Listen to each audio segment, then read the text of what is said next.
మీ జేబులో ఉన్న ఆ చిన్న ప్లాస్టిక్ ముక్క మీకు ఫ్రీడమ్ ఇస్తుందా? లేక లైఫ్ లాంగ్ బానిసత్వాన్ని కొనితెస్తుందా? మీరు కలలు కంటున్న ఆ ఫ్రీడమ్ నిజానికి వడ్డీకి కొనుక్కుంటున్న అప్పు అని మీకు తెలుసా? జాగ్రత్త! ఈ క్రెడిట్ కార్డ్స్ మీకు తెలియకుండానే మీ జీవితాన్ని ఎలా నాశనం చేస్తాయో ఈరోజు తెలుసుకుందాం. Hi friends! నా అప్పు వీడియో చూసిన తర్వాత చాలామంది క్రెడిట్ కార్డ్ అప్పులతో పడుతున్న బాధను పంచుకున్నారు. అందుకే మీకోసం ఈ ఇంపార్టెంట్ వీడియో. ఇది కేవలం ఫినాన్షియల్ అడ్వైస్ మాత్రమే కాదు, ఆర్థిక పతనం నుండి మిమ్మల్ని రక్షించే ఒక ఎమర్జెన్సీ వార్నింగ్. ఇంకెందుకు ఆలస్యం, let's start our video. Danger number 1, the డెబ్ట్ ట్రాప్. మినిమం పేమెంట్ యొక్క భయంకరమైన నిజం.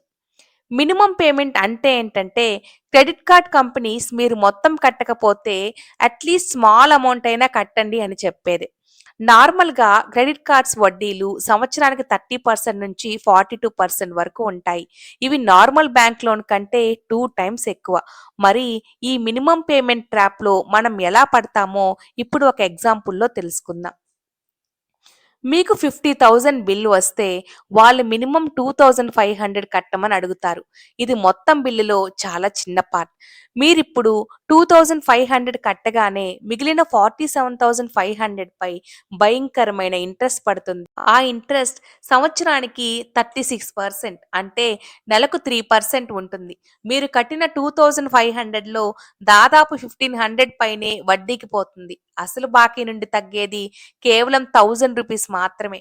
ఇలా ప్రతి నెల కట్టుకుంటూ పోతే 50,000 అప్పు తీర్చడానికి కొన్ని సంవత్సరాలు పట్టొచ్చు. మీరు 50,000 కంటే ఎక్కువ ఇంట్రెస్ట్ కట్టాల్సి వస్తుంది. ఒక్క మాటలో చెప్పాలంటే మినిమం పేమెంట్ అనేది మీ అప్పును పెంచుకునే మార్గం, తగ్గించుకునే మార్గం కాదు. అలాగే మినిమం పేమెంట్ అనేది టెంపరరీ రిలీఫ్ కాదు, లైఫ్ లాంగ్ అప్పుల ట్రాప్‌లో పడేయడానికి first step. Danger number 2, credit score destruction.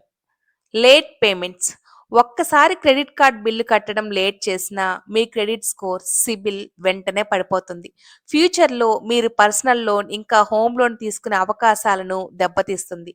CIBIL ఒక క్రెడిట్ ఇన్ఫర్మేషన్ కంపెనీ. ఇది మీ ఫినాన్షియల్ డిసిప్లిన్‌ను తెలియజేస్తుంది.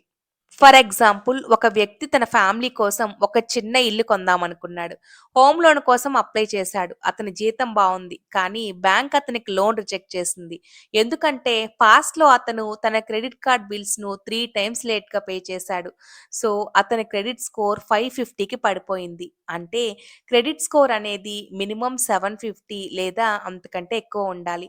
అతనికి హౌస్ కొనుక్కునే డ్రీమ్ ఆగిపోయింది. క్రెడిట్ కార్డ్ బిల్ అనేది నార్మల్ బిల్ కాదు. అది మీ ఆర్థిక భవిష్యత్తుకు భరోసా. ఇది ఒక్కసారి దెబ్బతింటే మీరు క్రెడిట్ స్కోర్ కోల్పోవడంతో పాటు లైఫ్‌లో ఇంపార్టెంట్ ఆపర్చునిటీస్‌ని కూడా మిస్ అవుతారు. Over utilisation. మీ క్రెడిట్ లిమిట్‌లో 30% కంటే ఎక్కువ వాడితే మీ క్రెడిట్ స్కోర్‌కి నష్టం కలుగుతుంది. వాడగలను కదా అని మొత్తం వాడేయడం ఆర్థిక ఆత్మహత్యతో సమానం. మీ క్రెడిట్ స్కోర్ అనేది బ్యాంక్‌లకు మీరు ఎంత నమ్మకమైన వ్యక్తి అని చెప్పే రిపోర్ట్ కార్డ్. దాన్ని దెబ్బతీస్తే ఫ్యూచర్‌లో మీ పెద్ద పెద్ద ఫినాన్షియల్ గోల్స్, ఇల్లు, కారు కలగానే మిగిలిపోతాయి. Danger number 3, the addiction of over spending. నా డబ్బు కాదు అనే భ్రమ. డెబిట్ కార్డ్‌లో ఖర్చు చేసినప్పుడు మన బ్యాంక్ బ్యాలెన్స్ వెంటనే తగ్గిపోతుంది. సో, ఖర్చులు తగ్గించాలనే ఆలోచన మన మైండ్‌కి వస్తుంది. కానీ క్రెడిట్ కార్డ్ వాడేటప్పుడు మన డబ్బు జేబులో భద్రంగా ఉంది, ఇది బ్యాంక్ మనీ, నేను తర్వాత చూసుకుంటాను అనే భ్రమలో ఉంటాం. ఈ తర్వాత చూసుకుందాం అనే ఆలోచనే మిమ్మల్ని అనవసర వస్తువులు కొనే అడిక్షన్‌కు బానిస చేస్తుంది. రివార్డ్ పాయింట్స్, క్యాష్ బ్యాక్‌ల పేరుతో మీకు అవసరం లేని వస్తువులను కొనిపిస్తుంది. ఒక వస్తువుని మీరు క్రెడిట్ కార్డ్‌తో కొన్నారంటే అది మీ దగ్గర డబ్బు ఉంది అని కాదు. మీరు ఆ వస్తువు కోసం అప్పు చేస్తున్నారు అని అర్థం. అవసరమా లేదా ఆశ పడుతున్నారా అనే తేడాను గుర్తించండి. మీ డబ్బుకు నిజమైన యజమానిగా ఉండండి. ఇప్పటి వరకు మనం క్రెడిట్ కార్డ్‌తో వచ్చే డేంజర్‌ని తెలుసుకున్నాం కదా! మరి క్రెడిట్ కార్డ్స్‌ని తెలివిగా ఎలా వాడుకోవాలో తెలుసుకుందాం. Point number 1, every month credit card బిల్లును డ్యూ డేట్ లోపల మాత్రమే పే చేయండి. అప్పుడు మీపై వడ్డీ భారం అస్సలు పడదు. అలాగే మీ క్రెడిట్ స్కోర్ కూడా బావుంటుంది.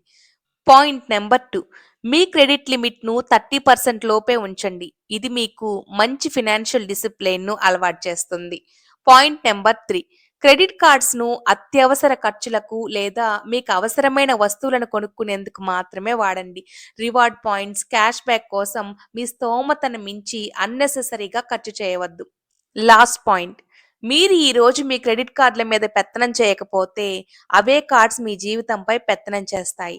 మీ సంపాదనంతా కేవలం వడ్డీ కట్టడానికే సరిపోతుంది. ఆ వడ్డీని బ్యాంక్‌లకు కట్టడం కంటే, ఆ డబ్బును మీ పిల్లల చదువుకో, ఫ్యూచర్‌లో మీ హెల్త్ కోసమో సేవ్ చేయండి. మీ ఫినాన్షియల్ ఫ్రీడమ్‌ను మరెవరికీ తాకట్టు పెట్టకండి. క్రెడిట్ కార్డ్ మీ యజమాని కాదు. మీరు దాని యజమాని. ఈ వీడియో కనుక మీకు నచ్చినట్లయితే ప్లీజ్ లైక్ చేయండి. అలాగే మీ ఫ్రెండ్స్‌కి షేర్ చేయండి. మీరు కనుక అప్పులతో బాధపడుతున్నట్లయితే కింద కామెంట్ చేయండి. మీ పోరాటాన్ని మొదలుపెట్టండి. ఇలాంటి మరిన్ని వీడియోస్ కోసం నా ఛానెల్‌ని సబ్స్క్రైబ్ చేసుకోండి. మరొక మంచి వీడియోలో మళ్ళీ కలుద్దాం. అంతవరకు టేక్ కేర్.